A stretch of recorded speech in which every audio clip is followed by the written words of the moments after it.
Hello, j'espère que vous allez bien. Oh, j'ai des teintes, j'entends. Jubilai. Je suis une influenceuse, moi. Arrête de me focus, tu veux quoi? Ouh là là.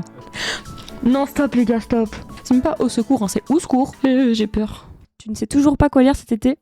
Je te propose 5 lectures pour accompagner tes journées ensoleillées. Il n'y a pas plus été que 4 filles et un jeans de Anne Bracharès. La grande histoire de 4 adolescentes au cœur d'été inoubliables.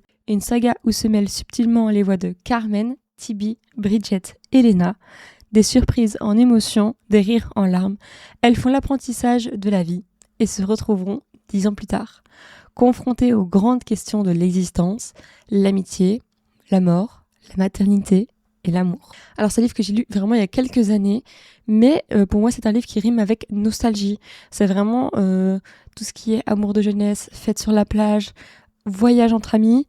C'est exactement ce que nous raconte cette histoire. Le résumé le décrit vraiment très très bien.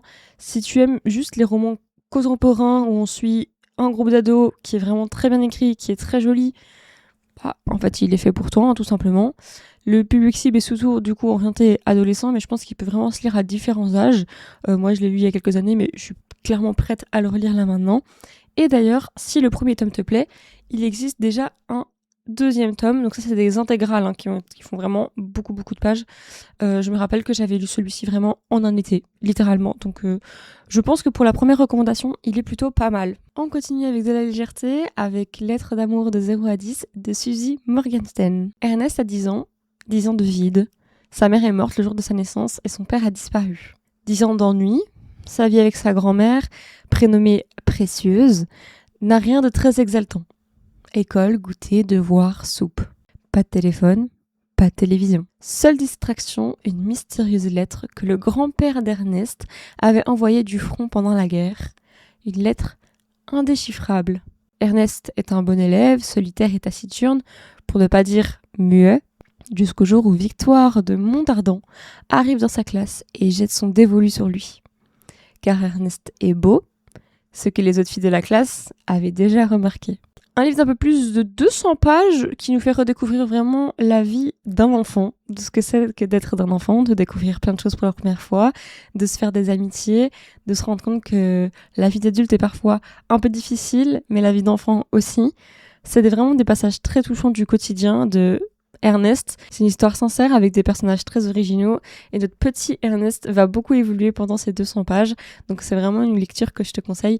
Si jamais tu ne sais pas quoi lire, que tu l'as sous la main, franchement ça se lit vite et c'est très très agréable à lire. Sur une thématique un peu plus profonde et sérieuse, je vous propose Ilos de Marion Brunet. Marseille, 2052. 8 tsunamis et la montée des eaux ont englouti une partie de la ville. Nolan et son frère Gal plongent en apnée pour dénicher des objets rares dans les villas immergées, les revendre et gagner de quoi survivre dans cette ville aux inégalités criantes. Ils sont d'excellents plongeurs et leur réputation arrive aux oreilles du Commodore, figure puissante et inquiétante qui leur ordonne de récupérer un mystérieux objet dans les profondeurs de la ville au péril de leur vie. Lorsque Gal ne remonte pas à la surface, Nolan, bouleversé par la mort de son frère, entre au service du Commodore pour organiser sa vengeance. Elle rencontre Bonnie, une jeune nageuse de haut niveau, puis le neveu du Commodore, Enoch, et les amis de celui-ci, Ulysse et Yasmina.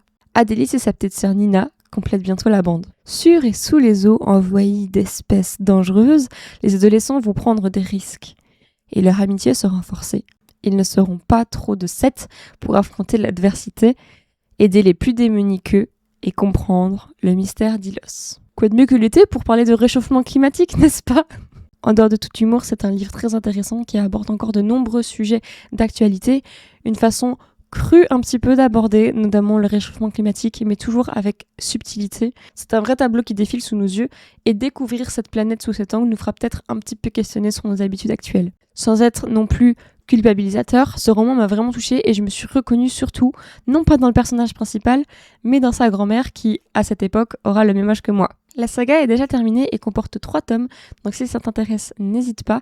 Moi, pour l'instant, je n'ai eu que le premier et c'était vraiment une très très chouette lecture. Un livre jeunesse pour continuer qui touche à la thématique de la maladie, mais pas que.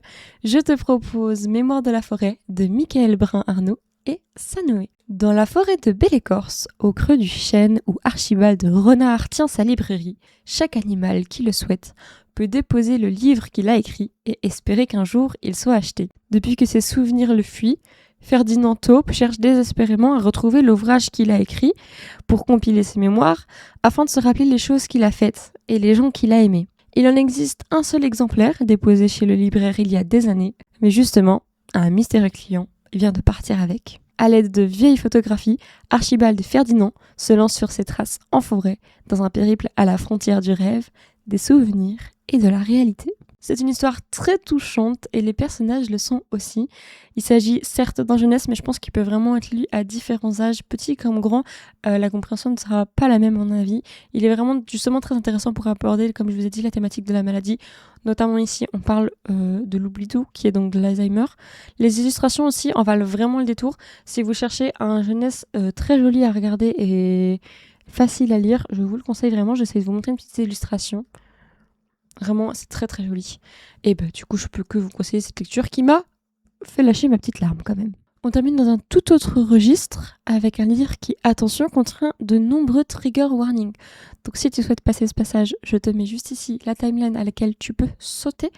Et je te conseille de le faire maintenant si tu ne te sens pas prête ou prêt à écouter ce qui va suivre. On parle ici de Girl in Pieces de Kathleen Glasgow. Charlotte Davis est une fille en lambeaux. À 17 ans, elle a déjà perdu davantage que la plupart des gens en une vie, mais elle a appris à oublier. Le verre brisé avec lequel elle se coupe apaise sa peine jusqu'à ce qu'il ne reste que le calme. Le verre brisé qui murmure « Tu n'as plus besoin de penser à ton père et au fleuve, à ta meilleure amie qui est partie pour toujours, ou à ta mère, qui n'a rien à te donner. » Chaque nouvelle cicatrice endurcit un peu plus le cœur de Charlie. Pourtant, cela fait toujours aussi mal. Si mal que ça n'a plus d'importance et parfois cette douleur est nécessaire pour remonter la pente. Girl in Pieces est le portrait profondément émouvant d'une adolescente dans un monde qui ne lui doit rien et lui a tant pris, et du chemin qu'elle entreprend pour se réparer.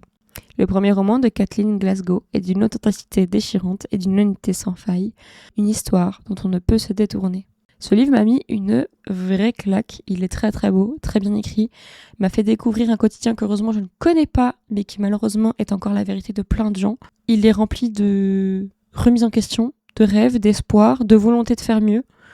Il fait le tri dans tes pensées et apaise aussi tes mauvaises pensées. En tout cas, c'est comme ça que je l'ai ressenti. Si tu veux l'histoire d'une adolescente qui a parfois du mal, mais qui essaye vraiment d'aller mieux, je peux te conseiller que de lire cette histoire, qui vraiment a changé ma vision des choses. Encore une fois, il possède de nombreux trigger warnings, notamment ceux qui sont déjà décrits dans le résumé, mais pas que, c'est clairement destiné à un public averti, à minimum 16 ans, voire plus. Moi, j'ai lu dans ma vingtaine, il m'a déjà fait un petit peu du mal, j'ai eu quelques passages compliqués. Si t'as les épaules pour, je te conseille que de le lire, sinon ce n'est pas très grave, c'est vraiment une lecture très difficile. Voilà, j'espère que cette vidéo t'a plu. N'hésite pas à me le dire dans les commentaires et surtout me dire lequel des 5 livres t'intéresse le plus ou alors si tu en as déjà lu.